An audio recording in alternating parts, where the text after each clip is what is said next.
ಧಾರವಾಡದಲ್ಲಿ ವೈದ್ಯರ ಹತ್ಯೆ, ಮಗುವಿಗೂ ಚಾಕು ಇರಿತ ಪ್ರಕರಣ. ಮಗುವಿನ ಜೀವ ರಕ್ಷಣೆಯಲ್ಲಿ ಫಲಿಸಿದ Hubballi Dharwad police commissioner N Shashikumar ಪ್ರಯತ್ನ.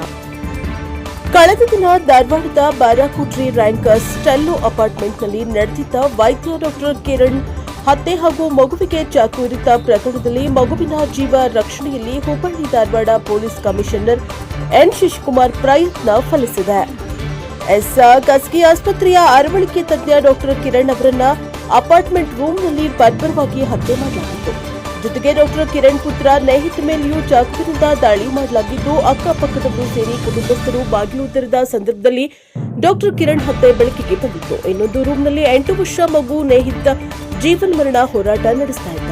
ಅದೇ ರೂಮ್ನ ಬೆಡ್ ಮೇಲೆ ತಾಯಿ ಬೆಡ್ ಮೇಲೆ ಇದ್ರು. ಈ ಸುದ್ದಿ ಪೊಲೀಸ್ ಇಲಾಖೆಗೆ ತಿಳಿತಾ ಇದ್ದಂತೆ ಕೂಡಲೇ ಸ್ಥಳಕ್ಕೆ ಭೇಟಿ ನೀಡಿದ ಪೊಲೀಸ್ ಕಮಿಷನರ್ ಎನ್ ಶಶಿಕುಮಾರ್ ಮಗುವಿನ ಉಸಿರಾಟ ಗಮನಿಸಿ ಸ್ವತಃ ತಾವೇ ಮಗುವನ್ನ ಎತ್ತಿಕೊಂಡು ಬಂದು ಸಿಬ್ಬಂದಿಗೆ ಕೊಟ್ಟು ಆಸ್ಪತ್ರೆಗೆ ದಾಖಲಿಸಿ ಮಗು ಉಸಿರಾಡುತ್ತಿದೆ ಎಂದು ತಿಳಿಸಿದ್ರು.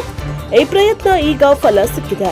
ಆರಂಭದಲ್ಲಿ ಮಗುವಿಗೆ ಧಾರವಾಡದ ಬಿಡಿ ಜತ್ತಿ ಆಸ್ಪತ್ರೆಯಲ್ಲಿ ಚಿಕಿತ್ಸೆ ನೀಡಲಾಗಿದ್ದು, ಮಗುವಿನ ಆರೋಗ್ಯದಲ್ಲಿ ಸುಧಾರಣೆ ಕಾಣುತ್ತಿರುವುದಾಗಿ ಪೊಲೀಸ್ ಮೂಲಗಳಿಂದ ತಿಳಿದು ಬಂದಿದೆ.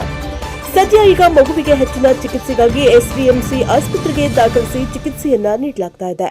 ಒಟ್ಟಿನಲ್ಲಿ ಹುಬ್ಬಳ್ಳಿ ಧಾರವಾಡ ಪೊಲೀಸ್ ಕಮಿಷನರ್ ಅವರ ಮಗುವಿನ ಜೀವ ಉಳಿಸುವ ಪ್ರಯತ್ನಕ್ಕೆ ಫಲ ಸಿಕ್ಕಿದ್ದು, ಕಮಿಷನರ್ ನಡೆ ಈಗ ಜನ ಮೆಚ್ಚುಗೆಗೆ ಕಾರಣವಾಗಿದೆ. Bureau report Santosh Medar, Prajapower TV, Dharwad.